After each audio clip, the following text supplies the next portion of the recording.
ਭਾਰਤੀ navy ਦੇ 8 ਆਲਾ ਅਫਸਰ ਔਰ ਉਹ ਜਿਹੜੇ ਅਫਸਰ ਨੇ ਉਹ ਕੋਈ ਸਧਾਰਨ ਜਿਹੜੇ ਨੇ ਉਹ ਸਮੁੰਦਰੀ ਸਿਪਾਹੀ ਨਹੀਂ ਨੇ। ਉਹਨਾਂ ਦੇ 8 ਗ੍ਰਿਫਤਾਰ ਜਿਹੜੇ ਉਹਨਾਂ ਦੀ ਕਸਟਡੀ 'ਚ ਸਨ Qatar the.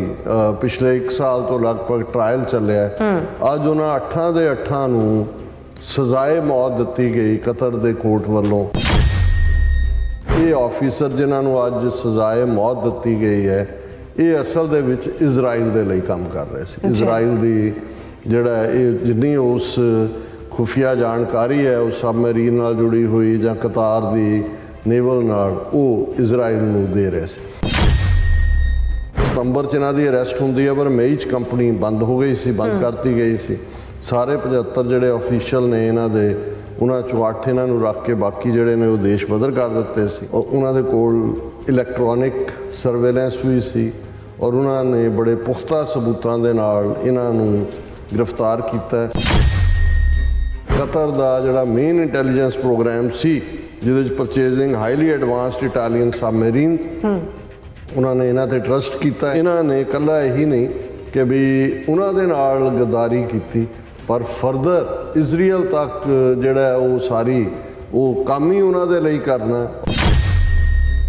These former Navy officers are the pride of the country and I once again appeal with folded hands to Honorable Prime Minister that they should be brought back to India immediately without any delay। ਇਕੱਲਾ ਹੀ ਨਹੀਂ ਕਿ ਵੀ ਹੁਣ ਇਹ 7 October ਤੋਂ ਬਾਅਦ Israel ਨਾਲ ਖਲੋਤੇ ਜਾਂ ਹਮਾਸ ਜਿਹੜਾ ਉਹ ਦੂਸਰਾ ਇਹਦੇ ਨਾਲ ਨੇਤਨਯਾਹੂ ਨਾਲ ਕੀ ਹੈ, ਇਹ ਤਾਂ ਉਹਨਾਂ ਦੇ ਏਜੰਟ ਬਣ ਕੇ ਇੱਕ ਉਹ ਮੁਲਕ ਜਿਹੜਾ ਦੁਨੀਆ ਦੇ ਵਿੱਚ ਇੱਕ ਪੀਸ ਮੇਕਿੰਗ ਦਾ ਐਫਰਟ ਕਰਦਾ ਹੈ ਉਸ ਤੱਕ ਉਸ ਦੇ ਨਾਲ ਇਹ ਟ੍ਰੇਟਰ ਬਣੇ ਹੋਏ ਨੇ। ਉਹਨੇ ਕਿਹਾ ਜੀ ਬਿਲਕੁਲ ਇਹ ਝੂਠੇ ਚਾਰਜ ਨੇ ਔਰ ਕਿਉਂਕਿ ਕਤਰ ਦੇ ਪਾਕਿਸਤਾਨ ਦੀ ISI ਨਾਲ ਬਹੁਤ ਚੰਗੇ ਸੰਬੰਧ ਨੇ, ਇਹ ISI ਰਾਹੀਂ ਇਹਨਾਂ ਆਫੀਸਰਸ ਨੂੰ ਫਰੇਮ ਕੀਤਾ ਗਿਆ ਝੂਠੇ ਤੌਰ ਦੇ ਉੱਤੇ। ਉਹਨਾਂ ਦੇ ਉੱਤੇ ਚਾਰਜਿਸ ਨੇ ਔਰ ਬਿਲਕੁਲ ਕਤਰ ਨੂੰ ਇਹ ਦੱਸ ਦੇਣਾ ਚਾਹੀਦਾ ਹੈ ਕਿ ਜੇ ਤੁਸੀਂ ਇਹਨਾਂ ਨੂੰ ਫਾਂਸੀ ਦਿੱਤੀ ਸਾਡੇ ਸੰਬੰਧ ਬਹੁਤ ਖਰਾਬ ਹੋ ਜਾਣਗੇ।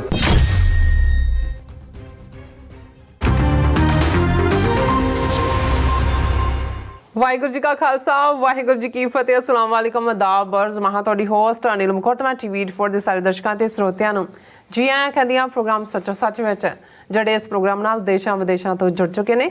ਖਾਲਸਾ ਅਫੇਅਰ ਸੈਂਟਰ ਦੇ ਸੰਚਾਲਕ ਡਾਕਟਰ ਅਮਰਜੀਤ ਸਿੰਘ ਰੋਜ਼ਾਨਾ ਦੀ ਤਰ੍ਹਾਂ ਸਟੂਡੀਓ 'ਚ ਮੇਰੇ ਨਾਲ ਸ਼ਾਮਲ ਨੇ। ਉਹਨਾਂ ਨਾਲ ਗੱਲਬਾਤ ਕਰਕੇ ਅੱਜ ਦੇ ਵਿਸ਼ੇ ਉੱਪਰ ਉਹਨਾਂ ਤੋਂ ਉਹਨਾਂ ਦਾ ਤਜ਼ੀਆ ਜਾਣਦੇ ਹਾਂ। ਜੀ ਰਾਜ ਸਾਹਿਬ, ਵਾਹਿਗੁਰੂ ਜੀ ਕਾ ਖਾਲਸਾ ਵਾਹਿਗੁਰੂ ਜੀ ਕੀ ਫਤਿਹ।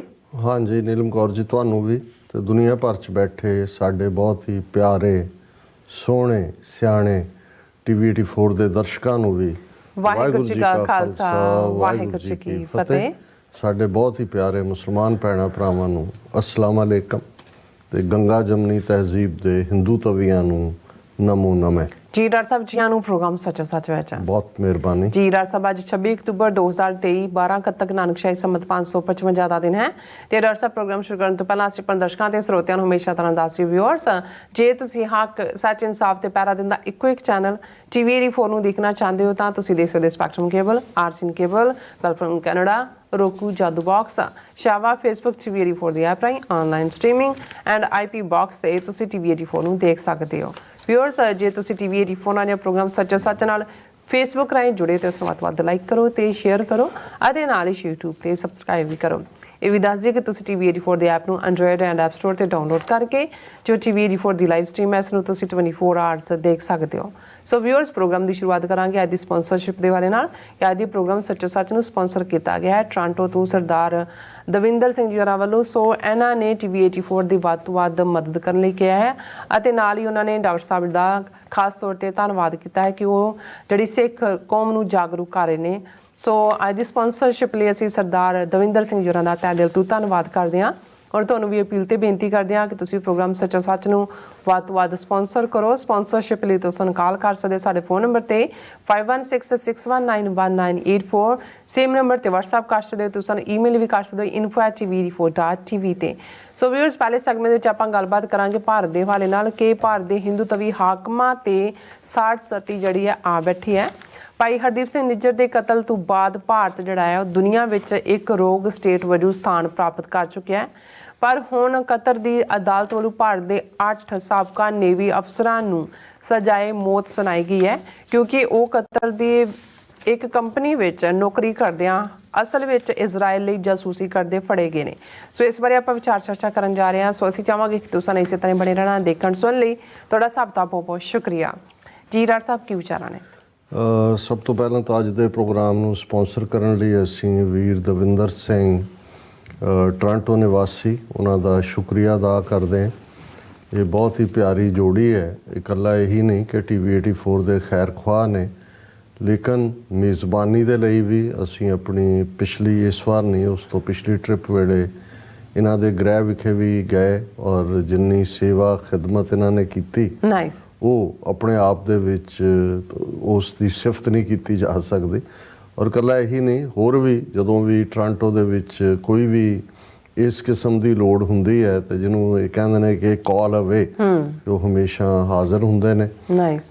ਵੀਰ ਗੁਰਦੇਵ ਸਿੰਘ ਕਲਾਮਾਜ਼ੂ, ਉਹਨਾਂ ਦੇ ਨਾਲ ਉਹਨਾਂ ਦਾ ਬਹੁਤ ਪੁਰਾਣਾ ਪਿਆਰ ਹੈ। ਉਹਨਾਂ ਦੇ ਦੁੱਖ ਸੁੱਖ ਦੇ ਸਾਥੀ ਨੇ। ਸਾਰੇ ਪਰਿਵਾਰਕ ਸਮਾਗਮਾਂ ਵੇਲੇ ਵੀ ਇਹਨਾਂ ਦੇ ਨਾਲ ਮੁਲਾਕਾਤ ਹੁੰਦੀ ਹੈ ਜੀ। ਔਰ ਉਹਨਾਂ ਦਾ ਪ੍ਰੋਮਿਸਿੰਗ ਬੇਟਾ ਹੈ, ਯੂਨਾਈਟਿਡ ਸਿਕਸ ਵੱਲੋਂ ਕੈਂਪਾਂ ਦੇ ਵਿੱਚ ਵੀ ਉਸ ਦੀ ਸ਼ਮੂਲੀਅਤ ਰਹੀ ਔਰ TV 84 ਲਈ ਪੂਰੀ ਹਮਦਰਦੀ ਪਿਆਰ ਰੱਖਦੇ ਨੇ। ਔਰ ਸਾਡੀ ਜਿਹੜੀ ਲੇਟੈਸਟ ਫੇਰੀ ਸੀ ਮਾਤਾ ਜੀ ਦੇ ਕ੍ਰਿਮੇਸ਼ਨ ਔਰ ਅੰਤਮ ਅਰਦਾਸ ਵੇਲੇ, ਉਹਦੇ 'ਚ ਜਿਹੜੀ ਇੱਕ ਗਰੁੱਪ ਮੀਟਿੰਗ ਰੱਖੀ ਗਈ ਸੀ ਇੱਕ ਆਫਿਸ ਦੇ ਵਿੱਚ, ਉਸ ਦੇ ਵਿੱਚ ਉਹਨਾਂ ਨੇ ਆ ਕੇ ਸ਼ਮੂਲੀਅਤ ਵੀ ਕੀਤੀ ਜੀ ਔਰ ਆਪਣੇ ਵੱਲੋਂ ਉਹਨਾਂ ਨੇ ਅੱਜ ਦਾ ਪ੍ਰੋਗਰਾਮ ਜੋ ਅਸੀਂ ਸਪਾਂਸਰ ਉਹਨਾਂ ਦੇ ਨਾਂ ਤੇ ਕੀਤਾ। ਸੋ ਅਸੀਂ ਹਮੇਸ਼ਾ ਹੀ ਸ਼ੁਕਰਗੁਜ਼ਾਰ ਹੁੰਦੇ ਹਾਂ ਆਪਣੇ ਉਹਨਾਂ ਵੀਰਾਂ ਭੈਣਾਂ ਦੇ ਜਿਹੜੇ ਜਿੱਥੇ ਆਪਣੀ ਨਿੱਜੀ ਜ਼ਿੰਦਗੀ ਦੇ ਵਿੱਚ ਚੰਗਾ ਜੀਵਨ ਜਿਉਂਦੇ ਨੇ, ਕਾਰੋਬਾਰੀ ਤੌਰ ਤੇ ਸਫਲਤਾ ਦੀਆਂ ਪੌੜੀਆਂ ਚੜ੍ਹੀਆਂ, ਉੱਥੇ ਉਹਨਾਂ ਦੇ ਅੰਦਰ ਪੰਥਕ ਦਰਦ, ਪੰਥਕ ਪਿਆਰ ਔਰ ਇਹਨਾਂ ਦਾ ਕਾਰੋਬਾਰ ਵੀ ਕਈ ਪਾਸੇ ਸਪਰੈਡ ਆਊਟ ਹੈ। ਉਹਨਾਂ ਮੁਲਕਾਂ 'ਚ ਵੀ ਉਹ ਜਾਂਦੇ ਨੇ ਜਿੱਥੇ ਜਿਹੜਾ ਕਾਰੋਬਾਰ ਜਿਨ੍ਹਾਂ 'ਚ ਜਾ ਕੇ ਕਰਨਾ ਸੌਖਾ ਨਹੀਂ ਹੈ, ਲੇਕਿਨ ਇਹੀ ਸਿੱਖਾਂ ਦੀ ਇੱਕ ਜਿਹੜੀ ਐਂਟਰਪ੍ਰਾਈਜ਼ਿੰਗ ਕੁਆਲਿਟੀ ਹੈ, ਐਗਰੈਸਿਵ ਪਾਰਟ ਹੈ ਔਰ ਗੁਰੂ ਦੇ ਉੱਤੇ ਭਰੋਸਾ ਹੈ। ਔਰ ਇਹ ਸਾਰੇ ਉਹ ਨੇ ਜਿਨ੍ਹਾਂ ਨੇ ਜਿਹੜੇ $100-200 ਲੈ ਕੇ ਅਮਰੀਕਾ ਕੈਨੇਡਾ ਦੀ ਧਰਤੀ ਤੇ ਉਤਰੇ ਸਾਡੇ ਵੀਰ ਨੇ, ਜਿਨ੍ਹਾਂ ਨੇ ਮਿਹਨਤ ਦੇ ਨਾਲ ਫਿਰ ਆਪਣੇ ਇੱਕ ਬਿਜ਼ਨਸ ਐਮਪਾਇਰ ਬਣਾਏ ਨੇ। ਸੋ ਅਸੀਂ ਵੀਰ ਦਵਿੰਦਰ ਸਿੰਘ ਔਰ ਸਮੁੱਚੇ ਪਰਿਵਾਰ ਦਾ ਸ਼ੁਕਰੀਆ ਅਦਾ ਕਰਦੇ ਹਾਂ। ਸਾੜ ਸਤੀ ਲਫ਼ਜ਼ ਤੁਸੀਂ ਕਿਹਾ, ਕਿਉਂਕਿ ਹੁਣ ਹਿੰਦੂ ਤਵੀਆਂ ਦੇ ਨਾਲ ਜਦੋਂ ਸਾਡਾ ਵਾਹ ਹੋਏ ਤਾਂ ਫਿਰ ਬਿਹਤਰ ਹੈ ਇਹਨਾਂ ਨੂੰ ਸਮਝਾਉਣ ਲਈ ਇਹਨਾਂ ਦੀ ਲੈਂਗੁਏਜ ਹੀ ਵਰਤੀ ਜਾਏ, ਕਿਉਂਕਿ ਇਹੀ ਗੁਰੂ ਨਾਨਕ ਸਾਹਿਬ ਦਾ ਤੌਰ ਤਰੀਕਾ ਸੀ। ਜਿੱਥੇ ਵੀ ਗੁਰੂ ਸਾਹਿਬ ਗਏ, ਜੇ ਉਹ ਜੋਗੀਆਂ ਦੇ ਨਾਲ ਉਹਨਾਂ ਨੇ ਡਾਇਲੋਗ ਕੀਤਾ, ਸਿੱਧਾਂ ਦੇ ਨਾਲ ਕੀਤਾ, ਤੇ ਜੋ ਕੁਝ ਉਹਨਾਂ ਦੇ ਸਿੰਬਲ ਸੀ, ਉਹ ਭਾਵੇਂ ਮੁੰਦਰਾਂ ਸੀ, ਝੋਲੀ ਸੀ, ਉਹਨਾਂ ਦਾ ਡੰਡਾ ਹੱਥ 'ਚ ਫੜਿਆ ਸੀ, ਜਾਂ ਉਹਨਾਂ ਦੇ 12 ਫਿਰਕੇ ਜਿਨ੍ਹਾਂ 'ਚ ਆਈ ਪੰਥ ਸਭ ਤੋਂ ਉੱਪਰ ਬਿਠਾਇਆ ਹੋਇਆ ਸੀ। ਜਦੋਂ ਅਸੀਂ ਜਪਜੀ ਸਾਹਿਬ ਦੀਆਂ 4 ਪੌੜੀਆਂ ਪੜ੍ਹਦੇ ਹਾਂ ਤੇ ਫਿਰ ਅਸੀਂ ਦੇਖਦੇ ਹਾਂ ਕਿ ਭਾਈ ਉਹ ਸਿੱਧਾਂ ਦੇ ਹੀ ਔਰ ਜੋਗੀਆਂ ਦਾ ਹੀ ਜੋ ਕੁਝ ਲਫ਼ਜ਼ ਉਹ ਇਸਤੇਮਾਲ ਕਰਦੇ ਸੀ, ਉਹ ਗੁਰੂ ਸਾਹਿਬ ਨੇ ਇਸਤੇਮਾਲ ਕੀਤੇ। ਇਸੇ ਤਰ੍ਹਾਂ ਜਦੋਂ ਸੂਫੀ ਇਸਲਾਮ ਦੇ ਹੈੱਡਕੁਆਰਟਰ ਉਹ ਬੇਸ਼ੱਕ ਮੁਲਤਾਨ 'ਚ ਸੀ, ਪਾਕਪਤਨ ਜਾਂ ਬਾਅਦ ਦੇ ਵਿੱਚ ਬਗਦਾਦ ਦੇ ਵਿੱਚ, ਤਾਂ ਅਸੀਂ ਦੇਖਾਂਗੇ ਕਿ ਉੱਥੇ ਉਹਨਾਂ ਨੇ ਉਹੀ ਟਰਮੀਨੋਲੋਜੀ ਇਸਤੇਮਾਲ ਕੀਤੀ ਔਰ ਉਹਦੇ ਰਾਹੀਂ ਆਪਣਾ ਸੁਨੇਹਾ ਦਿੱਤਾ। ਔਰ ਇਸੇ ਤਰ੍ਹਾਂ ਜਦੋਂ ਅਸੀਂ ਹਿੰਦੂ ਤੀਰਥਾਂ 'ਤੇ ਔਰ ਦੂਸਰੀਆਂ ਥਾਵਾਂ 'ਤੇ ਦੇਖਦੇ ਹਾਂ, ਇਹ ਮੈਂ ਸ਼ੁਰੂਆਤ ਇਸ ਲਈ ਕੀਤੀ ਕਿ ਕੱਲ੍ਹ ਸਾਡੇ ਇੱਕ ਵੀਰ ਨੇ ਸਾਨੂੰ ਫੇਸਬੁੱਕ 'ਤੇ ਮੈਸੇਜ ਵੀ ਲਿਖਿਆ ਕਿ ਜੀ ਅਸੀਂ ਇਹ ਦੇਖ ਰਹੇ ਹਾਂ ਵੀ ਤੁਹਾਡੀ ਜ਼ੁਬਾਨ ਦੇ ਵਿੱਚ ਤੁਸੀਂ ਪੰਜਾਬੀ ਦੀ ਬਹੁਤ ਤਾਰੀਫ ਕੀਤੀ ਕਿ ਭਾਈ ਪੰਜਾਬੀ ਹੈ ਔਰ ਵਾਕਈ ਕਾਬਲੇ ਤਾਰੀਫ ਹੈ, ਪਰ ਤੁਹਾਡੀ ਜ਼ੁਬਾਨ ਦੇ ਵਿੱਚ ਉਰਦੂ ਦੇ ਲਫ਼ਜ਼ ਵੀ ਹੁਣ ਬਹੁਤ ਇਸਤੇਮਾਲ ਤੁਸੀਂ ਕਰਦੇ ਹੋ ਔਰ ਇਹ ਮਾਂ ਬੋਲੀ ਦੇ ਹੀ ਕਰਨੇ ਚਾਹੀਦੇ ਨੇ। ਪਹਿਲਾਂ ਤਾਂ ਮੈਂ ਉਹਨਾਂ ਦਾ ਸ਼ੁਕਰੀਆ ਵੀ ਅਦਾ ਕਰਦਾ ਕਿ ਵੀ ਉਹਨਾਂ ਨੇ ਉਹ ਪ੍ਰੋਗਰਾਮ ਦੇਖਦੇ ਨੇ, ਨਾਲ ਜੁੜੇ ਹੋਏ ਵੀ ਨੇ। ਬਿਲਕੁਲ। ਦੇਖੋ, ਪਹਿਲੀ ਗੱਲ ਤਾਂ ਇਹ ਸਮਝਣ ਦੀ ਹੈ ਕਿ ਜੇ ਅਸੀਂ ਈਵਨ ਜੇ ਸਾਡਾ ਆਧਾਰ ਸਮੁੱਚੀ ਸਿੱਖ ਕੌਮ ਦਾ ਗੁਰੂ ਗ੍ਰੰਥ ਸਾਹਿਬ ਦੀ ਬਾਣੀ, ਔਰ ਜੇ ਅਸੀਂ ਗੁਰੂ ਗ੍ਰੰਥ ਸਾਹਿਬ 'ਚ ਦੀ ਬਾਣੀ ਨੂੰ ਦੇਖੀਏ ਤਾਂ ਜਦੋਂ ਅਸੀਂ ਇਹ ਕਲੇਮ ਕਰਦੇ ਹਾਂ ਫਖਰ ਦੇ ਨਾਲ ਕਿ ਜੀ 24 ਤੋਂ ਜ਼ਿਆਦਾ ਜ਼ਬਾਨਾਂ, 60 ਤੋਂ ਜ਼ਿਆਦਾ ਡਾਇਲੈਕਟ ਇਸਤੇਮਾਲ ਹੋਏ ਨੇ, ਤਾਂ ਫਿਰ ਇਹ ਸਮਝਣਾ ਹੋਏਗਾ ਕਿ ਭਾਈ ਉਸ ਤੋਂ ਪਹਿਲਾਂ ਜੇ 4 ਵੇਦ ਨੇ ਉਹ ਤਾਂ ਬਿਲਕੁਲ ਸ਼ੁੱਧ ਪਿਓਰ ਸੰਸਕ੍ਰਿਤ ਦੇ ਵਿੱਚ ਨੇ, ਬਿਲਕੁਲ ਸ਼ਾਸਤਰ ਉਪਨਿਸ਼ਦ ਦੂਸਰੇ, ਔਰ ਇਹ ਜਿਹੜਾ ਸਿੰਬੋਲਿਜ਼ਮ ਜਾਂ ਉਹਨਾਂ ਦੀ ਚਿੰਨ੍ਹ ਜਾਂ ਉਹਨਾਂ ਦੀ ਜ਼ਬਾਨ ਇਸਤੇਮਾਲ ਕਰਨਾ, ਔਰ ਜਿਸ ਦੀ ਉਦਾਹਰਣ ਸਾਡੇ ਕੋਲ ਬਾਣੀ ਹੈ, ਤੇ ਇਹ ਇਸ ਲਈ ਸੀ ਕਿ ਮੈਸੇਜ ਇੰਪੋਰਟੈਂਟ ਹੈ। ਲੈਂਗੁਏਜ ਆਪਣੇ ਆਪ 'ਚ ਗੁਰੂ ਸਾਹਿਬ ਨੇ ਗੁਰਮੁਖੀ ਸਕ੍ਰਿਪਟ ਨੂੰ ਚੁਣਿਆ, ਪਰ ਤੁਸੀਂ ਗੁਰਮੁਖੀ ਸਕ੍ਰਿਪਟ ਗੁਰੂ ਗ੍ਰੰਥ ਸਾਹਿਬ ਦੀ ਬਾਣੀ 'ਚ ਤੁਸੀਂ ਜਿਹੜੀ ਸਾਡੇ ਪੰਜਾਬੀ ਦੇ ਡਾਇਲੈਕਟ ਨੇ ਉਹ ਮਝੈਲੀ ਹੋਏ, ਮਲਵਈ ਹੋਏ, ਦੁਆਬੇ ਦੀ ਹੋਏ,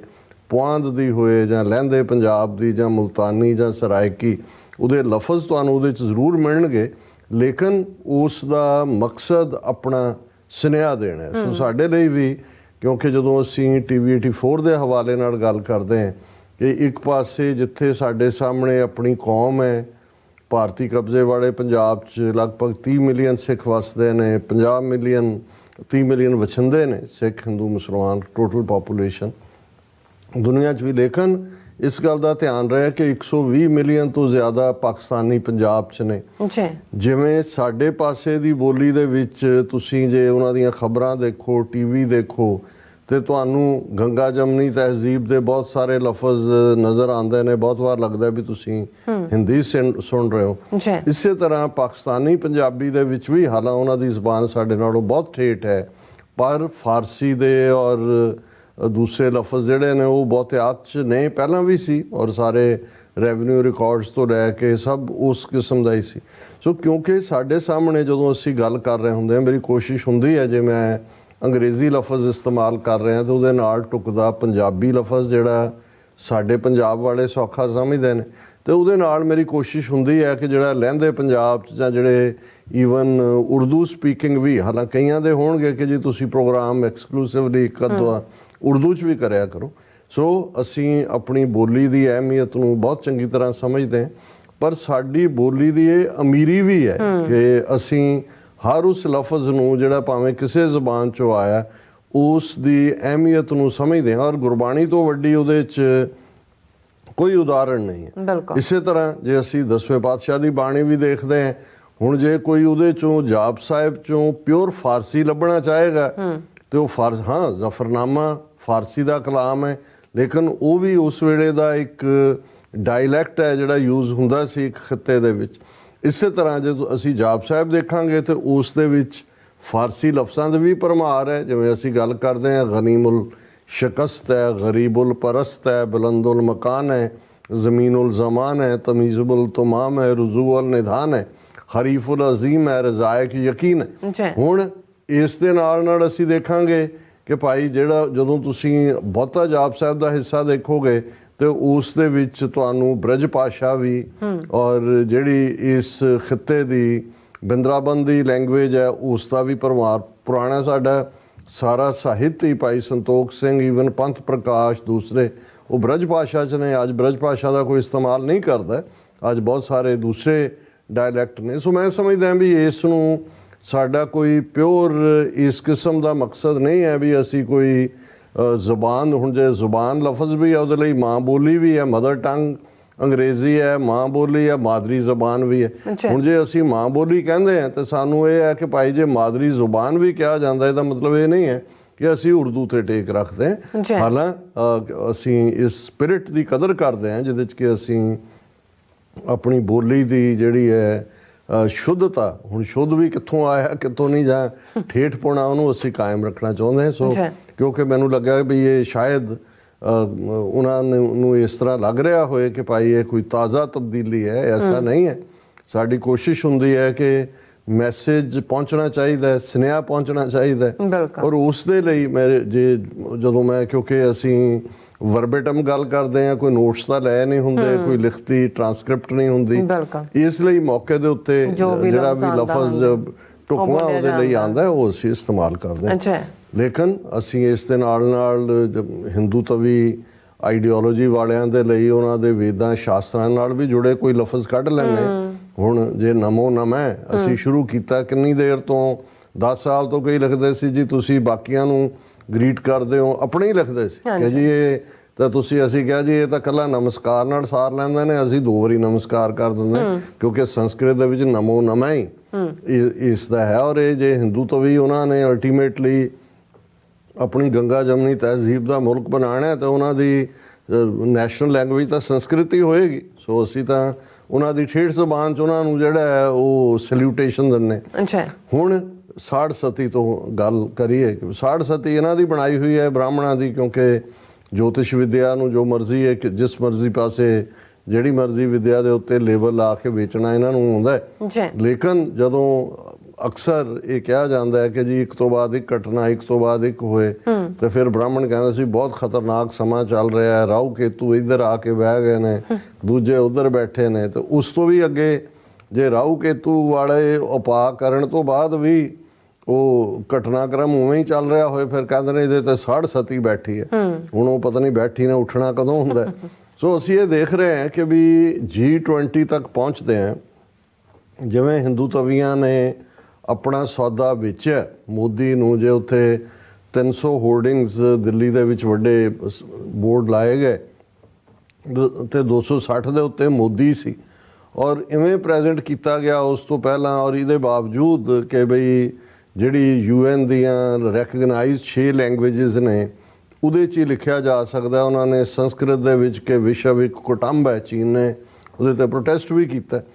ਔਰ ਇਵੇਂ ਉਹਨਾਂ ਨੇ ਪ੍ਰੈਜ਼ੈਂਟ ਕੀਤਾ ਕਿ ਭਾਰਤ ਜਿਹੜਾ ਹੈ ਉਹ ਵਿਸ਼ਵ ਗੁਰੂ ਬਣ ਗਿਆ। ਹਾਲਾਂ ਉਦੋਂ ਤੱਕ ਤਾਂ ਨਹੀਂ ਸੀ ਪਤਾ ਬਹੁਤਿਆਂ ਨੂੰ, ਉਸ ਤੋਂ ਫੌਰਨ ਬਾਅਦ ਇਹ ਸਾਹਮਣੇ ਆਇਆ ਕਿ ਉਦੋਂ ਤੱਕ ਭਾਰਤ ਦੀ ਇਹ ਕਰਤੂਤ ਜੋ ਕਿ ਇਹਨਾਂ ਨੇ 18 ਜੂਨ ਨੂੰ ਭਾਈ ਹਰਦੀਪ ਸਿੰਘ ਨਿੱਜਰ ਦੇ ਮਰਡਰ ਵਾਲੀ ਕੀਤੀ ਸੀ, ਉਸ ਬਾਰੇ ਆਲਰੇਡੀ ਜਿਹੜੀਆਂ G5 ਜਿਹੜੀਆਂ ਨੇ, ਕਿਉਂਕਿ G20 ਮੀਟ ਸੀ ਤਾਂ I5 ਕੰਟਰੀਜ਼ ਜਿਨ੍ਹਾਂ ਦੇ ਵਿੱਚ ਬੇਸ਼ੱਕ ਸ਼ਾਇਦ ਆਸਟ੍ਰੇਲੀਆ ਨਿਊਜ਼ੀਲੈਂਡ ਤਾਂ ਉਹਦਾ ਹਿੱਸਾ ਨਹੀਂ ਸੀ, ਲੇਕਿਨ ਜਿਹੜਾ ਨਿਊਜ਼ੀਲੈਂਡ ਤਾਂ ਸਰਟਨਲੀ ਨਹੀਂ ਸੀ, ਆਸਟ੍ਰੇਲੀਆ ਬਾਰੇ ਮੈਨੂੰ ਧਿਆਨ ਨਹੀਂ ਹੈ, ਪਰ ਅਮਰੀਕਾ, ਕੈਨੇਡਾ, UK ਉਹਦਾ ਹਿੱਸਾ ਸੀ। ਔਰ ਆਲਰੇਡੀ ਇਹਨਾਂ ਮੁਲਕਾਂ ਨੇ I5 ਦੇ ਇਹਨਾਂ ਪ੍ਰੋਮੀਨੈਂਟ ਮੁਲਕਾਂ ਨੇ ਬਰੀਫਿੰਗ ਕੀਤੀ ਹੋਈ ਸੀ ਮੋਦੀ ਨੂੰ। ਉਸ ਤੇ ਅਜੀਤ ਡੋਵਲ ਨੂੰ ਵੀ ਇਨ ਬਿਟਵੀਨ G20 ਸ਼ੁਰੂ ਹੋਣ ਤੋਂ ਪਹਿਲਾਂ ਕੈਨੇਡਾ ਦੀ ਜਿਹੜੀ ਸਿਕਿਉਰਿਟੀ ਐਡਵਾਈਜ਼ਰ ਹੈ ਉਹ ਵੀ ਟੂ ਐਂਡ ਫਰੋ ਟਰੈਵਲ ਕਰ ਰਹੇ ਸੀ ਅਜੀਤ ਡੋਵਲ ਨਾਲ, ਪਰ ਉਹਨਾਂ ਨੇ ਕੋਈ ਹੱਥ ਪੱਲਾ ਨਹੀਂ ਫੜਾਇਆ। ਔਰ ਉਸ ਦਾ ਨਤੀਜਾ ਫਿਰ ਅਸੀਂ ਦੇਖਦੇ ਹਾਂ ਕਿ 18 ਸਤੰਬਰ ਦਾ ਉਹ ਬੌਮਬਸ਼ੈਲ ਸੀ ਜਿਹੜਾ ਜਸਟਿਨ ਟਰੂਡੋ ਨੇ ਕੈਨੇਡੀਅਨ ਪਾਰਲੀਮੈਂਟ 'ਚ ਛੱਡਿਆ। ਤੇ ਉਹਦੇ ਇਫੈਕਟ ਜਦੋਂ ਅੱਜ ਅਸੀਂ 26 ਅਕਤੂਬਰ ਨੂੰ ਗੱਲ ਕਰ ਰਹੇ ਹਾਂ ਕਿ ਵੀ ਆਲਮੋਸਟ 1 ਮਹੀਨਾ ਔਰ 8 ਦਿਨ ਕਿੰਨੇ ਵੱਡੇ ਗੇਮ ਚੇਂਜਰ ਨੇ, ਜਿਹਨੂੰ ਕਹਿੰਦੇ ਨੇ ਕਿ ਵੀ ਇਹ ਤਾਂ ਸੁਣਦੇ ਸੀ ਕਿ ਭਾਈ ਅਸਮਾਨ ਤੋਂ ਰੱਬ ਕਿਵੇਂ ਥੱਲੇ ਸੁੱਟਦਾ, ਧਰਤੀ ਤੇ ਆਕਾਸ਼ ਚੜਾਵੇ, ਚੜੇ ਆਕਾਸ਼ ਗਿਰਾਵੇ, ਪਰ ਇੰਨੀ ਤੇਜ਼ੀ ਨਾਲ ਕਿਸੇ ਦੇ ਜਿਹੜੇ ਢਕੇ ਹੋਏ ਪਾਪ ਨੇ, ਉਹਨਾਂ ਦੀਆਂ ਢਕੀਆਂ ਕਰਤੂਤਾਂ ਨੇ ਇਵੇਂ ਜਗਜ਼ਾਰ ਹੋਣੀਆਂ ਸ਼ੁਰੂ ਹੋ ਜਾਂਦੀਆਂ ਨੇ। ਇਹ ਅਸੀਂ 18 ਸਤੰਬਰ ਤੋਂ ਬਾਅਦ ਦਾ ਜਲਵਾ ਦੇਖ ਰਹੇ ਹਾਂ ਕਿ ਭਾਰਤ ਕਿਵੇਂ ਦੁਨੀਆ ਦੇ ਸਾਹਮਣੇ ਇੱਕ ਰੋਗ ਸਟੇਟ ਵਜੋਂ ਆਇਆ। ਔਰ ਅਸੀਂ ਕੱਲ੍ਹ ਵੀ ਗੱਲ ਕੀਤੀ ਸੀ ਕਿ ਭਾਈ ਇਕੱਲਾ ਇਹੀ ਨਹੀਂ ਕਿ ਇਹਨਾਂ ਨੇ ਜਿਵੇਂ ਜਸਟਿਨ ਟਰੂਡੋ ਨੂੰ ਡਿਮਨਾਈਜ਼ ਕੀਤਾ, ਲੇਕਿਨ ਇਹਦੇ ਬਾਵਜੂਦ ਅਮਰੀਕਾ ਔਰ ਹੁਣ ਤਾਂ ਆਸਟ੍ਰੇਲੀਆ ਔਰ ਨਿਊਜ਼ੀਲੈਂਡ ਉਹਨਾਂ ਦੀਆਂ ਹਕੂਮਤਾਂ ਨੇ, ਉਹਨਾਂ ਦੇ ਫੋਰਨ ਆਫਿਸਿਸ ਨੇ ਬਿਆਨ ਦਿੱਤੇ ਨੇ ਔਰ ਬਰੀਫਿੰਗਸ ਹੋਈਆਂ। ਔਰ ਬਾਈ ਦੇ ਵੇ ਕੱਲ੍ਹ ਦਾ ਸਾਡਾ ਜਿਹੜਾ ਆਸਟ੍ਰੇਲੀਅਨ ਸਿੱਖਾਂ ਦੀ ਸਟੇਟਮੈਂਟ ਔਰ ਡੇਵਿਡ ਸ਼ੂਬਰਿਜ ਦੀ ਗੁਫ਼ਤਗੂ ਸੀ ਆਸਟ੍ਰੇਲੀਅਨ ਚੀਫ ਦੇ ਨਾਲ ਇੰਟੈਲੀਜੈਂਸ ਦੇ, ਉਹਨੂੰ ਸਾਡੇ ਵਿਊਅਰਸ ਵੱਲੋਂ ਬਹੁਤ ਪਸੰਦ ਕੀਤਾ ਗਿਆ। ਔਰ ਇਹ ਆਪਣੇ ਆਪ ਦੇ ਵਿੱਚ ਮੈਂ ਸਮਝਦਾ ਹਾਂ ਕਿ ਵੀ ਭਾਰਤ ਦਾ ਜਿਹੜਾ ਗੰਦਾ ਚਿਹਰਾ, ਕਰੂਪ ਚਿਹਰਾ, ਜਿਸ ਨੂੰ ਸਿੱਖ ਚੰਗੀ ਤਰ੍ਹਾਂ ਜਾਣਦੇ ਨੇ, ਅਸੀਂ 4 ਦਹਾਕਿਆਂ ਤੋਂ ਇਨ ਪਰਟੀਕੂਲਰ ਔਰ 7.5 ਦਹਾਕਿਆਂ ਤੋਂ ਇਨ ਜਨਰਲ ਉਹਨਾਂ ਨੂੰ ਫੇਸ ਕਰ ਰਹੇ ਹਾਂ। ਕਸ਼ਮੀਰੀ ਸਾਡੇ ਭੈਣ ਭਰਾ ਚੰਗੀ ਤਰ੍ਹਾਂ ਜਾਣਦੇ ਨੇ, ਨਾਰਥ ਈਸਟ, ਨਾਗਾ, ਮਨੀਪੁਰ ਜਿਹੜਾ ਅੱਜ ਵੀ ਸਫ਼ਰ ਕਰ ਰਿਹਾ, ਭਾਰਤ ਭਰ 'ਚ ਬੈਠੇ 20-22 ਕਰੋੜ ਮੁਸਲਮਾਨ ਚੰਗੀ ਤਰ੍ਹਾਂ ਜਾਣਦੇ ਨੇ। ਲੇਕਿਨ ਆਮ ਲੋਕਾਂ ਤੱਕ ਜਿੱਥੇ ਕਿ ਭਾਰਤ ਔਰ ਇਹ ਮੋਦੀ ਨੇ ਵੀ ਕਦੇ ਗਾਂਧੀ ਦੇ ਪਿੱਛੇ ਲੁਕਦਾ, ਕਦੇ ਕਿਸੇ ਹੋਰ ਦੇ ਪਿੱਛੇ, ਅਹਿੰਸਾ ਔਰ ਇਸ ਕਿਸਮ ਦਾ, ਇਹ ਗੱਲ ਪਹਿਲੀ ਵਾਰ ਸਾਹਮਣੇ ਆਈ ਕਿ ਭਾਈ ਇਹ ਜਿਹੜਾ ਭਾਰਤੀ ਸਟੇਟ ਹੈ ਇਹ ਤਾਂ KGB ਔਰ ਮੋਸਾਦ ਦੇ ਪੈਟਰਨ ਦੇ ਉੱਤੇ ਜਿਹੜਾ ਕਿਸੇ ਮੁਲਕ ਦੀ ਸੋਵਰਨਿਟੀ ਨੂੰ ਵਾਇਲੇਟ ਕਰਦਾ। ਜੀ ਔਰ ਵਿਆਨਾ ਕਨਵੈਨਸ਼ਨ ਦਾ ਬਹੁਤਿਆਂ ਨੇ ਲਫ਼ਜ਼ ਹੀ ਨਹੀਂ ਸੀ ਸੁਣਿਆ ਹੋਇਆ। ਹੁਣ ਕਿੰਨੀ ਚਰਚਾ 1961 ਦੀ ਵਿਆਨਾ ਕਨਵੈਨਸ਼ਨ ਦੀ ਹੋਈ। ਦੁਨੀਆ ਭਰ ਦਾ ਮੀਡੀਆ ਉਹੀ ਪ੍ਰੋਮੀਨੈਂਟ ਜਿਹੜਾ ਉਹਨਾਂ ਨੇ ਲਗਾਤਾਰਤਾ ਨਾਲ, ਇਹਦੇ ਬਾਵਜੂਦ ਕਿ ਮਿਡਲ ਈਸਟ ਫਲੇਅਰ ਅਪ ਹੋਇਆ ਹੋਇਆ, ਲੇਕਿਨ ਇਹ ਖਬਰ ਮੁੱਕਣ ਦਾ ਨਾਂ ਨਹੀਂ ਲੈਂਦੀ। ਹਾਲਾਂ ਭਾਰਤ ਨੇ ਆਪਣਾ ਉਹ ਜਿਵੇਂ ਝੂਠਾ ਜਿਹਾ ਇਹਨੂੰ ਇਹਨਾਂ ਦਾ ਲਫ਼ਜ਼ ਇੰਟਰਨੇ ਅਕੜ ਆਪਣੀ ਦਿਖਾਈ ਕਿ ਜੀ ਅਸੀਂ ਵੀਜ਼ੇ ਜਿਹੜੇ ਨੇ ਰੋਕ ਦਿੱਤੇ ਨੇ ਕੈਨੇਡੀਅਨ ਸਿਟੀਜ਼ਨਸ ਦੇ, ਔਰ ਅਸੀਂ ਡਿਪਲੋਮੈਟ ਉਹਨਾਂ ਦੇ ਕੱਢਤੇ, 41 ਡਿਪਲੋਮੈਟ 42 ਉਹਨਾਂ ਦੇ ਡਿਪੈਂਡੈਂਟ ਇਹ ਉਹ। ਲੇਕਿਨ ਕੱਲ੍ਹ ਅਸੀਂ ਗੱਲ ਕੀਤੀ ਸੀ ਕਿ ਭਾਈ ਉਹ ਕੱਟੇ ਦੀ ਪੂਛ ਫੜ ਕੇ ਜਿਹੜਾ ਉਹ ਫਿਰ ਘਰ ਨੂੰ ਆ ਗਿਆ ਕਿ ਜੀ ਮੈਂ ਤਾਂ ਨਹੀਂ ਸੀ ਆਉਂਦੀ, ਪਰ ਇਹ ਮੈਨੂੰ ਕੱਟਾ ਲੈ ਆਇਆ, ਬਹੁਤ ਮੋਹ ਕਰਦਾ ਤੇ ਇਹ ਕਰਦਾ ਮੇਰੇ ਨਾਲ, ਜਿਹਨੂੰ ਥੁੱਕ ਕੇ ਚੱਟਣਾ ਕਹਿੰਦੇ ਨੇ। ਬਿਲਕੁਲ। ਔਰ ਉਹ ਪਾਰਟ ਬਰਾਬਰ ਚੱਲ ਰਿਹਾ ਔਰ ਉਸ ਦੀ ਵੀ ਅਸੀਂ ਗੱਲ ਕਰਾਂਗੇ। ਲੇਕਿਨ ਜਿਹੜੀ ਅੱਜ ਖਬਰ ਹੈ ਇਹ ਉਸ ਤੋਂ ਵੀ ਜਿਹਨੂੰ ਕਹਿੰਦੇ ਨੇ ਨਹਿਲੇ ਤੇ ਦਹਿਲੇ ਵਾਲੀ ਗੱਲ ਹੈ। ਔਰ ਇਹ ਨਹੀਂ ਹੈ ਵੀ ਨਹਿਲੇ ਤੇ ਦਹਿਲਾ ਉਹਨਾਂ ਨੇ ਮਾਰਿਆ, ਰਾਦਰ ਉਹਨਾਂ ਦੇ ਮੂੰਹ ਤੇ ਪਹਿਲਾਂ ਨਹਿਲਾ ਵੱਜਿਆ, ਹੁਣ ਦਹਿਲਾ ਵੱਜਿਆ। ਔਰ ਇਸ ਤੋਂ ਜਿਹੜੇ ਸਬਕ 2-3 ਨੇ ਉਹ ਉਹਨਾਂ ਦੀ ਗੱਲ ਮੈਂ ਬਾਅਦ 'ਚ ਕਰਾਂਗਾ। ਲੇਕਿਨ ਇੱਕ ਗੱਲ ਬਿਲਕੁਲ ਜ਼ਾਹਰ ਹੈ ਕਿ ਵੀ ਭਾਰਤ ਨੇ ਆਪਣੀ ਔਕਾਤ ਜਿਹੜੀ ਹੈ ਉਹ ਜਗਜ਼ਾਰ ਕਰ ਦਿੱਤੀ ਹੈ, ਜਾਂ ਉਸ ਦੀ ਔਕਾਤ ਜਗਜ਼ਾਰ ਹੋ ਗਈ ਹੈ। ਕਤਰ ਜਿਹੜਾ ਅਸੀਂ ਇੱਕ ਦਿਨ ਜ਼ਿਕਰ ਕੀਤਾ ਸੀ ਕਿ ਭਾਈ ਛੋਟਾ ਜਿਹਾ ਮੁਲਕ, ਲੇਕਿਨ ਇਸ ਵੇਲੇ ਕਤਰ ਨੇ ਹੀ ਨਹੀਂ ਵੀ ਉੱਥੇ ਹੈਵੀ ਇਨਵੈਸਟਮੈਂਟ, ਔਰ ਦੂਸਰੀ ਗਈ ਹੈ ਦੋਹਾ ਜਿਹੜਾ ਉਹ ਵਰਲਡ ਡਿਪਲੋਮੇਸੀ ਦਾ ਇੱਕ ਕੇਂਦਰ ਬਣਿਆ ਹੋਇਆ। ਕਿੱਥੇ ਤਾਂ ਜਿਹੜਾ ਰੋਲ ਯੂਨਾਈਟਿਡ ਨੇਸ਼ਨਸ ਦਾ ਕਰਨਾ ਬਣਦਾ ਸੀ ਜਾਂ ਬਣਦਾ ਹੈ, ਜਾਂ ਵੱਡੀਆਂ ਵੱਡੀਆਂ ਪਾਵਰਸ ਅਮਰੀਕਾ ਜਾਂ ਰੂਸ, ਜੇ ਹੁਣ 65 ਦੀ ਭਾਰਤ ਪਾਕਿਸਤਾਨ ਜੰਗ ਹੋਈ ਤੇ ਡਿਪਲੋਮੇਸੀ ਉਸ ਵੇਲੇ ਕੋਸਿਜਨ ਜਿਹੜੇ ਪ੍ਰੈਜ਼ੀਡੈਂਟ ਸੀ ਰਸ਼ੀਆ ਦਾ, ਉਹਨੇ ਡਿਪਲੋਮੇਸੀ ਕੀਤੀ। ਔਰ ਇਹੀ ਕਾਰਨ ਸੀ ਕਿ ਤਾਸ਼ਕੰਦ ਦੇ ਮੁਕਾਮ ਦੇ ਉੱਤੇ ਲਾਲ ਬਹਾਦਰ ਸ਼ਾਸਤਰੀ, ਅਯੂਬ ਖਾਨ ਉਹਨਾਂ ਨੂੰ ਸੱਦਿਆ ਔਰ ਉਹ ਪੀਸ ਸਮਝੌਤਾ ਹੋਇਆ। ਔਰ ਉਹ ਕ੍ਰੈਡਿਟ ਉਸ ਵੇਲੇ ਦੇ ਸੋਵੀਅਤ ਯੂਨੀਅਨ ਨੂੰ ਜਾਂਦਾ ਸੀ ਕਿ ਭਾਈ ਜਿਹੜੀ ਹੈ 65 ਦੀ ਵਾਰ ਦੀ ਜੰਗਬੰਦੀ ਔਰ ਉਹ ਸਮਝੌਤਾ, ਤਾਸ਼ਕੰਦ ਸਮਝੌਤਾ ਉਹਨੇ ਕਰਾਇਆ। ਸੋ ਉਹਦੇ ਨਾਲ ਜਦੋਂ ਕੋਈ ਵੀ ਮੁਲਕ ਜਿੱਥੇ ਸਟ੍ਰਾਈਫ ਹੁੰਦੀ ਹੈ ਉਹਨੂੰ ਨਿਬੇੜਨ 'ਚ ਆਪਣਾ ਰੋਲ ਅਦਾ ਕਰਦਾ ਤੇ ਉਹਦਾ ਸਟੇਚਰ ਇੰਟਰਨੈਸ਼ਨਲੀ ਉੱਚਾ ਹੁੰਦਾ। ਬਿਲਕੁਲ। ਹੁਣ ਅਮਰੀਕਾ ਦੇ ਵਿੱਚ ਜਦੋਂ ਅਸੀਂ ਕੈਂਪ ਡੇਵਿਡ ਅਕੋਰਡ ਹੁੰਦਾ ਇਹਨਾਂ ਤਾਕਤਾਂ ਦੇ ਵਿਚਾਲੇ, ਜਿਸ ਦੇ ਵਿੱਚ ਫਲਸਤੀਨ ਦੇ ਯਾਸਰ ਅਰਾਫਾਤ ਔਰ ਇਜ਼ਰਾਈਲ ਦੇ ਰੈਬੀਨ ਸ਼ਾਮਲ ਹੁੰਦੇ ਨੇ ਔਰ ਬਾਅਦ 'ਚ ਉਹਨਾਂ ਨੂੰ ਨੋਬਲ ਪ੍ਰਾਈਜ਼ ਵੀ ਮਿਲਦਾ। ਹੁਣ ਇਹ ਹੋਇਆ ਤਾਂ ਨਾਰਵੇ ਦੀ ਇੱਕ ਓਸਲੋ ਬੇਸਡ ਸੰਸਥਾ ਨੇ ਜਿਹੜੇ ਇਹਨੂੰ ਬ੍ਰੋਕਰ ਕੀਤਾ। ਲੇਕਿਨ ਕਲਿੰਟਨ ਨੇ, ਔਰ 93 ਦੀ ਗੱਲ ਹੈ, ਕਲਿੰਟਨ ਨੇ ਇਹ ਕਿਹਾ ਕਿ ਵੀ ਇਹ ਜੇ ਅਮਰੀਕਾ ਦੇ ਵਿੱਚ ਹੁੰਦਾ ਹੈ ਇਸ ਨੂੰ ਵਾਈਟ ਹਾਊਸ ਔਰ ਦੂਸਰੇ, ਤੇ ਇਸ ਦੀ ਹੋਰ ਵੀ ਮਾਨਤਾ ਹੋਏਗੀ ਔਰ ਮਾਨਤਾ ਹੋਈ ਵੀ। ਸੋ ਉਹਦੇ ਥੱਲੇ ਨਾਰਵੇ ਦਾ ਤਾਂ ਆਪਣਾ ਸਟੇਟਸ ਜੋ ਹੈ ਹੀ ਹੈ। ਈਵਨ ਤਮਿਲਾਂ ਦੇ ਨਾਲ ਬਾਅਦ ਭਾਵੇਂ ਉਹਨਾਂ ਦੀ ਨਸਲਕੁਸ਼ੀ ਹੋਈ, ਨਾਰਵੇ ਨੇ ਆਪਣਾ ਰੋਲ ਅਦਾ ਕੀਤਾ। ਸੋ ਮੈਂ ਇਹ ਕਹਿਣਾ ਚਾਹੁੰਦਾ ਕਿ ਇਸ ਵੇਲੇ ਜੇ ਡਿਪਲੋਮੇਸੀ ਦੀ ਦੁਨੀਆ ਦੇ ਵਿੱਚ ਕਿਸੇ ਦਾ ਵੱਡਾ ਮੁਕਾਮ ਹੈ ਕਿ ਸਮਝੌਤਾ ਜਿਹੜਾ ਕਰਾਉਣ 'ਚ, ਔਰ ਤਾਲਿਬਾਨ ਅਮਰੀਕਾ ਨੈਟੋ, ਇਸ ਤੋਂ ਵੱਡੀ ਤਾਂ ਕੋਈ ਸਟ੍ਰਾਈਕ 20 ਸਾਲ ਅਮਰੀਕਾ ਨੂੰ ਨਹੀਂ ਸੀ ਪਤਾ ਲੱਗ ਰਿਹਾ। ਉਹਨੂੰ ਉਸਾਮਾ ਨੂੰ ਤਾਂ ਮਾਰਤਾ, ਮਿਸ਼ਨ ਅਕੰਪਲਿਸ਼ਡ, ਪਰ ਉੱਥੇ ਫਸੇ ਰਹੇ 8 ਸਾਲ 9 ਸਾਲ। ਇਨੀਸ਼ੀਏਟ ਜਿਹੜੀ ਗੱਲਬਾਤ ਹੈ ਕਿ ਭਾਈ ਅਮਰੀਕਾ ਔਰ ਤਾਲਿਬਾਨ ਦੀ ਗੱਲ ਉਹ ਦੋਹਾ ਦੇ ਵਿੱਚ ਹੋਈ ਔਰ ਅਕੰਪਲਿਸ਼ ਵੀ ਹੋਈ। ਔਰ ਇਹ ਕ੍ਰੈਡਿਟ ਪ੍ਰੈਜ਼ੀਡੈਂਟ ਟਰੰਪ ਨੂੰ ਜਾਂਦਾ ਹੈ ਕਿ ਉਸ ਨੇ ਹੀ ਪੁੱਟ ਹਿਜ਼ ਫੁੱਟ ਡਾਊਨ, ਉਹਨੇ ਤਾਲਿਬਾਨ ਨਾਲ ਗੱਲਬਾਤ ਸ਼ੁਰੂ ਕੀਤੀ ਔਰ ਪਾਕਿਸਤਾਨ ਨੇ ਉਹਨੂੰ ਫੈਸਿਲੀਟੇਟ ਵੀ ਕੀਤਾ, ਕਿਉਂਕਿ ਪਾਕਿਸਤਾਨ ਦੇ ਸਬੰਧ ਜਿੱਥੇ ਜ਼ਾਹਰ ਹੈ ਤਾਲਿਬਾਨ ਦੀ ਤਾਂ ਟ੍ਰੇਨਿੰਗ ਔਰ ਦੂਜਾ ਤੀਜਾ ਸਾਰਾ ਪਾਰਟ ਹੀ ਉੱਥੋਂ ਦੇ ਨਾਲ ਜੁੜਿਆ ਰਿਹਾ। ਲੇਕਿਨ ਦੂਸਰੇ ਪਾਸੇ ਕਤਰ ਦੋਹਾ ਦੇ ਵਿੱਚ ਵੀ ਉਹਨਾਂ ਨੇ, ਔਰ ਅਮਰੀਕਾ ਨੂੰ ਵੀ ਲੱਗਾ ਕਿ ਪਾਕਿਸਤਾਨ ਦੇ ਰਾਹੀਂ ਹੀ ਗੱਲ ਹੋ ਸਕਦੀ ਹੈ।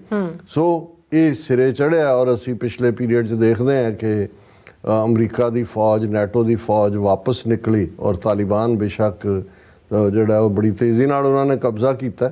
ਲੇਕਿਨ ਇਹ ਕ੍ਰੈਡਿਟ ਕਤਰ ਨੂੰ ਜਾਂਦਾ ਹੈ ਕਿ ਵੀ ਉਹਨਾਂ ਨੇ, ਔਰ ਹੁਣ ਵੀ ਜਿਹੜਾ 7 ਅਕਤੂਬਰ ਤੋਂ ਜੋ ਖਾਨਾ ਜੰਗੀ ਸ਼ੁਰੂ ਹੋਈ ਹੈ ਹਮਾਸ ਵੱਲੋਂ, ਜਿਹੜਾ ਅਟੈਕ ਜਿਹੜਾ ਕੀਤਾ ਗਿਆ ਉਹਦੇ 'ਤੇ ਸਾਊਦਰਨ ਇਜ਼ਰਾਈਲ 'ਤੇ, ਉਸ ਦੇ ਵਿੱਚ 222 ਦੇ ਕਰੀਬ ਕਿਡਨੈਪ ਕਰਕੇ ਲੈ ਗਏ ਹਮਾਸ ਵਾਲੇ ਇਜ਼ਰਾਈਲੀ ਸ਼ਹਿਰੀ। ਜਿਹੜੀਆਂ ਮਾਵਾਂ ਧੀਆਂ 2 ਅਮਰੀਕਾ ਦੀਆਂ ਔਰ 2 ਹੋਰ ਜਿਹੜੇ ਛੱਡੇ, ਉਸ ਦਾ ਵੀ ਜਿਹੜੀ ਇੰਟਰਵੈਂਸ਼ਨ ਹੈ ਜਾਂ ਨੈਗੋਸ਼ੀਏਸ਼ਨ ਹੈ ਉਹ ਕਤਾਰ ਨੇ ਕੀਤੀ ਜਾਂ ਕਤਰ ਨੇ ਕੀਤੀ। ਇਜ਼ਰਾਈਲ ਨੇ ਉਹਦਾ ਥੈਂਕ ਯੂ ਵੀ ਕੀਤਾ। ਸੋ ਹੁਣ ਵੀ ਬਿਹਾਈਂਡ ਦਾ ਕਰਟਨ ਗੱਲਬਾਤ ਤਾਂ ਚੱਲ ਰਹੀ।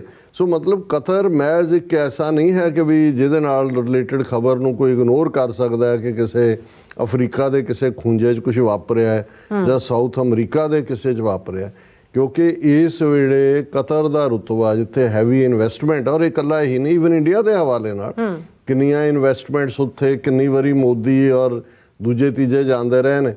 ਪਰ ਜਦੋਂ ਅਸੀਂ ਵਸਾਘਾਤ ਦੀ ਗੱਲ ਕਰਦੇ ਹਾਂ, ਬਿਲਕੁਲ ਇਹ ਠੀਕ ਹੈ, ਆਪਣੇ ਮੁਲਕ ਨੂੰ ਮਹਿਫੂਜ਼ ਰੱਖਣ ਲਈ ਸਾਰੇ ਮੁਲਕ ਖਾਸ ਤੌਰ 'ਤੇ ਜਿਹੜੇ ਗੁਆਂਢ 'ਚ ਹੁੰਦੇ ਨੇ, ਤੁਸੀਂ ਇੱਕ ਦੂਜੇ ਦੀ ਖਬਰ ਰੱਖਦੇ ਹੋ, ਜਿਹਨੂੰ ਜਸੂਸੀ ਲਫ਼ਜ਼ ਕਿਹਾ ਜਾਂਦਾ ਹੈ। ਹਜ਼ਾਰਾਂ ਸਾਲਾਂ ਤੋਂ ਇਹ ਪੈਟਰਨ ਹੈ। ਉਹਦੇ ਲਈ ਹਨੀ ਟਰੈਪ ਵੀ ਹੁੰਦੇ ਨੇ, ਉਹਦੇ ਲਈ ਜਿਹੜਾ ਤੁਸੀਂ ਉਹਨਾਂ ਦੇ ਕਈ ਵਾਰੀ ਹੈਡ ਆਫ ਦਾ ਸਟੇਟ ਹੀ ਜਿਹੜੇ ਨੇ ਉਹ ਰਿਕਰੂਟ ਕੀਤੇ ਹੁੰਦੇ ਨੇ, ਉਹਨਾਂ ਨੂੰ ਤੁਸੀਂ ਖਰੀਦਿਆ ਹੁੰਦਾ ਹੈ, ਹੋਰ ਵੀ ਤੌਰ ਤਰੀਕੇ ਹੁੰਦੇ ਨੇ ਤਾਂ ਕਿ ਤੁਸੀਂ ਜਿਹੜਾ ਹੈ ਉਹ ਵੱਧ ਤੋਂ ਵੱਧ ਉਹਨਾਂ ਮੁਲਕਾਂ ਦੇ ਭੇਤ ਤੁਹਾਡੇ ਕੋਲ ਹੋਣ। ਬਿਲਕੁਲ। ਪਰ ਜਿਨ੍ਹਾਂ ਨੂੰ ਤੁਸੀਂ ਫਰੈਂਡਲੀ ਮੁਲਕ ਕਹਿੰਦੇ ਹੋ ਕਿ ਤੁਹਾਡੇ ਦੋਸਤ ਨੇ, ਉੱਥੇ ਤੁਸੀਂ ਜਿਹੜਾ ਜਦੋਂ ਇਸ ਕਿਸਮ ਦੀ ਹਰਕਤ ਕਰਦੇ ਹੋ, ਇਹ ਤਾਂ ਜਿਹੜਾ ਵੈਸੇ ਵੀ ਜਿਹੜੀ ਸੋਵਰਨਿਟੀ ਕਿਸੇ ਮੁਲਕ ਦੀ ਜਾਂ ਉਹਦੀ ਉਸ ਦੇ ਕੰਟਰਰੀ ਹੈ, ਲੇਕਿਨ ਇਹ ਇੱਕ ਕਿਸਮ ਦਾ ਆਪਣਾ ਵਸਾਘਾਤ ਹੁੰਦਾ ਹੈ।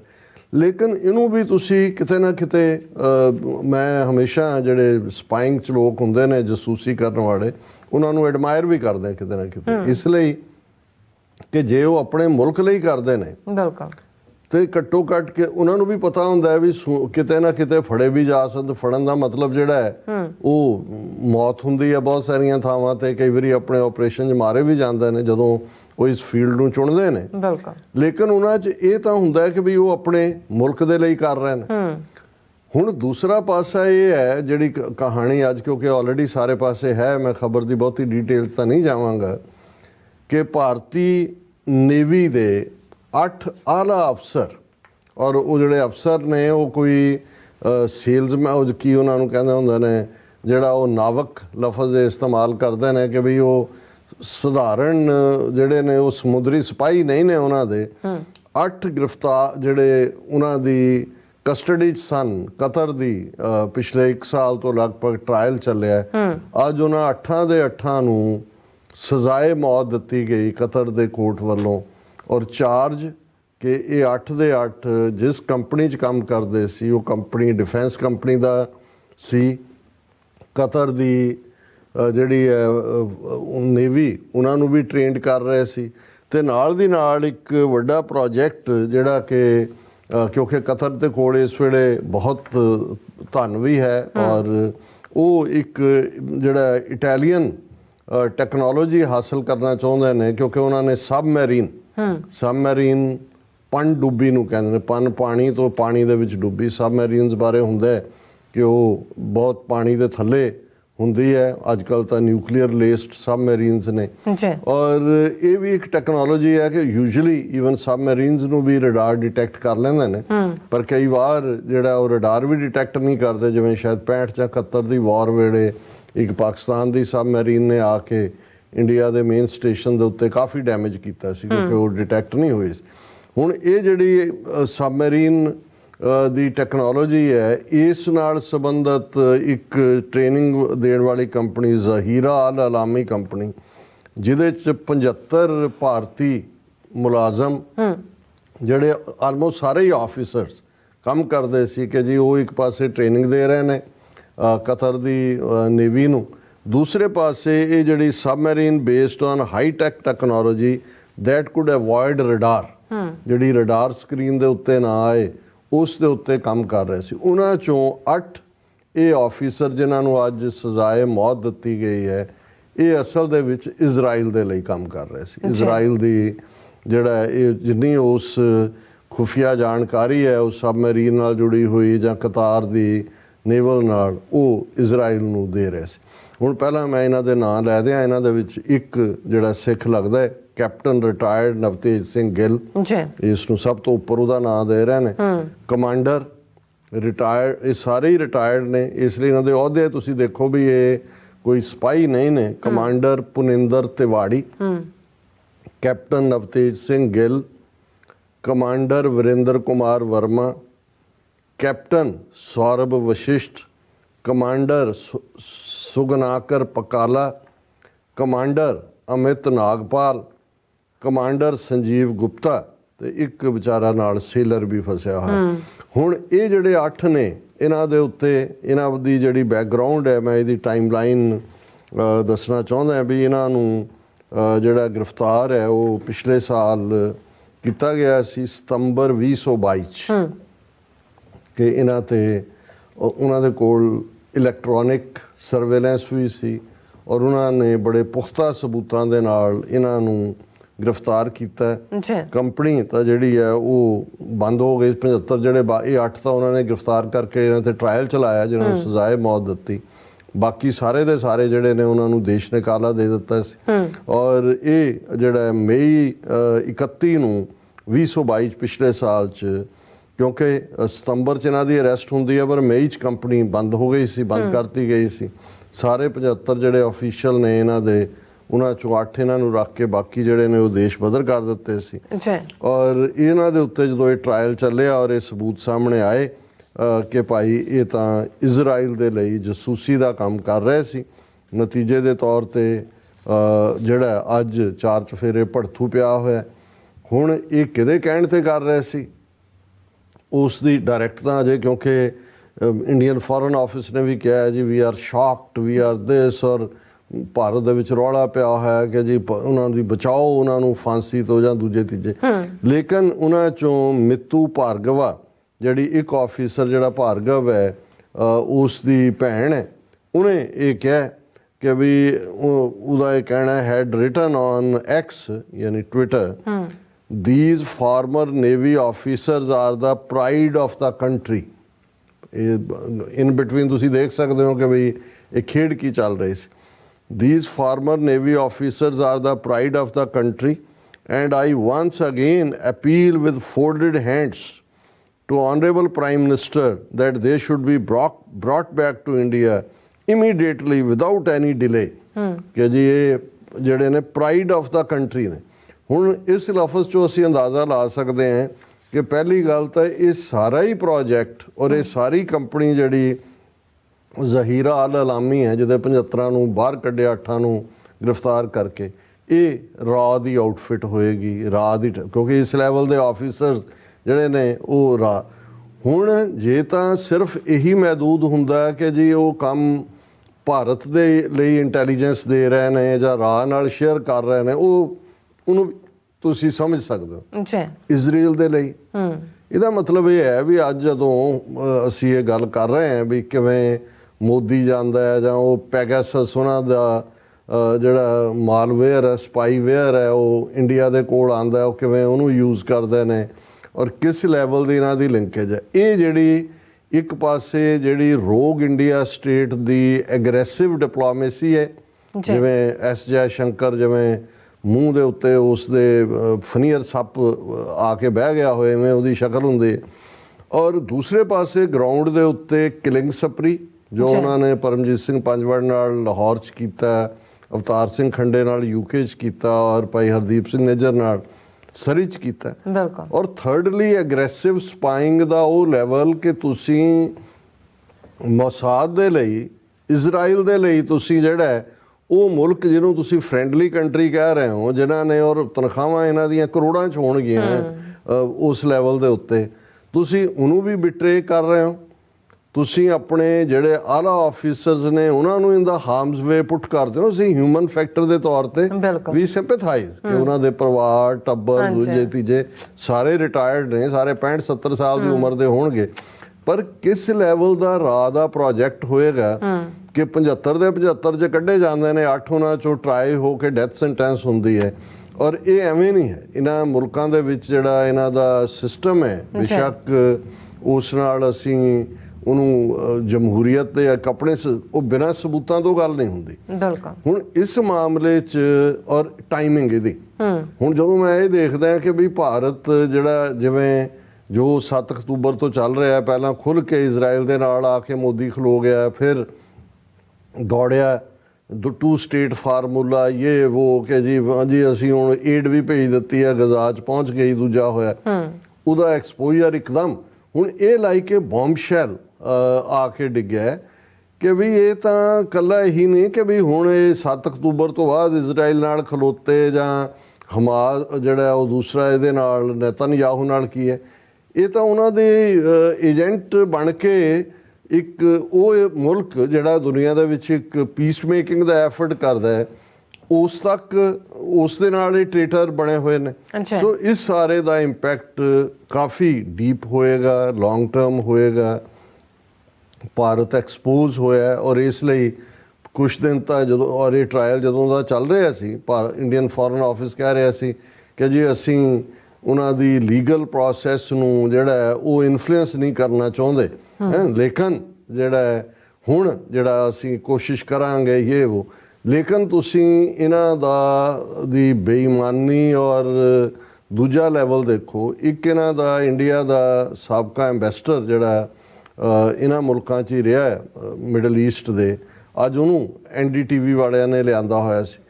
ਉਹਨੇ ਕਿਹਾ ਜੀ ਬਿਲਕੁਲ ਇਹ ਝੂਠੇ ਚਾਰਜ ਨੇ, ਔਰ ਕਿਉਂਕਿ ਕਤਰ ਦੇ ਪਾਕਿਸਤਾਨ ਦੀ ISI ਨਾਲ ਬਹੁਤ ਚੰਗੇ ਸੰਬੰਧ ਨੇ, ਇਹ ISI ਰਾਹੀਂ ਇਹਨਾਂ ਆਫੀਸਰਸ ਨੂੰ ਫਰੇਮ ਕੀਤਾ ਗਿਆ ਝੂਠੇ ਤੌਰ ਦੇ ਉੱਤੇ, ਉਹਨਾਂ ਦੇ ਉੱਤੇ ਚਾਰजेस ਨੇ। ਔਰ ਬਿਲਕੁਲ ਕਤਰ ਨੂੰ ਇਹ ਦੱਸ ਦੇਣਾ ਚਾਹੀਦਾ ਹੈ ਕਿ ਜੇ ਤੁਸੀਂ ਇਹਨਾਂ ਨੂੰ ਫਾਂਸੀ ਦਿੱਤੀ ਸਾਡੇ ਸੰਬੰਧ ਬਹੁਤ ਖਰਾਬ ਹੋ ਜਾਣਗੇ। ਇਹ ਇਵੇਂ ਹੀ ਹੈ ਜਿਵੇਂ ਉਹ ਸੁਡਾਨ ਦੇ ਵਿੱਚ ਰਿਹਾ ਇੰਡੀਆ ਦਾ ਐਂਬੈਸਡਰ ਆ ਕੇ TV ਦੇ ਉੱਤੇ ਕਹਿੰਦਾ ਸੀ ਜੀ ਉਹ ਤਾਂ ਜਸਟਿਨ ਟਰੂਡੋ ਦੇ ਜਹਾਜ਼ 'ਚੋਂ ਕੋਕੇਨ ਮਿਲੀ, ਉਹ ਤਾਂ ਕੁੱਤਿਆਂ ਨੇ ਸੁੰਘੀ, ਔਰ ਇਹ ਤਾਂ ਫਲਾਣਾ ਹੋ ਗਿਆ। ਹੁਣ ਇਹਨਾਂ ਨੂੰ ਇਹ ਇਸ ਲੈਵਲ ਦੇ ਉੱਤੇ ਐਕਸਪੋਜ਼ ਹੋਏ ਨੇ। ਹਾਲਾਂਕਿ ਇਸ ਖਬਰ ਦੀਆਂ ਹੋਰ ਡਿਟੇਲਸ ਵੀ ਨੇ, ਲੇਕਿਨ ਆਉਣ ਵਾਲੇ ਦਿਨਾਂ 'ਚ ਅਸੀਂ ਦੇਖਾਂਗੇ ਕਿ ਭਾਈ ਇਹ ਜਿਹੜਾ ਕਿਵੇਂ ਕਤਰ ਦਾ ਜਿਹੜਾ ਮੇਨ ਇੰਟੈਲੀਜੈਂਸ ਪ੍ਰੋਗਰਾਮ ਸੀ ਜਿਹਦੇ 'ਚ ਪਰਚੇਜ਼ਿੰਗ ਹਾਈਲੀ ਐਡਵਾਂਸਡ ਇਟਾਲੀਅਨ ਸਬਮਰੀਨਸ, ਉਹਨਾਂ ਨੇ ਇਹਨਾਂ ਤੇ ਟਰਸਟ ਕੀਤਾ, ਇਹਨਾਂ ਦੇ ਨੇਵਲ ਆਫਿਸ, ਕਿਉਂਕਿ ਇੰਡੀਆ ਕੋਲ ਵੀ ਸ਼ਾਇਦ 5-6 ਸਬਮਰੀਨਸ ਨੇ, ਪਾਕਿਸਤਾਨ ਕੋਲ ਵੀ ਸ਼ਾਇਦ 3-4 ਨੇ, ਹਾਲਾਂ ਬਹੁਤੀਆਂ ਫਰਾਂਸ ਮੇਡ ਨੇ, ਹੁਣ ਇਟਾਲੀਅਨ ਨੇ ਡਿਵੈਲਪ ਕੀਤੀ ਆ ਹਾਈ ਟੈਕਨੋਲੋਜੀ ਵਾਲੀ।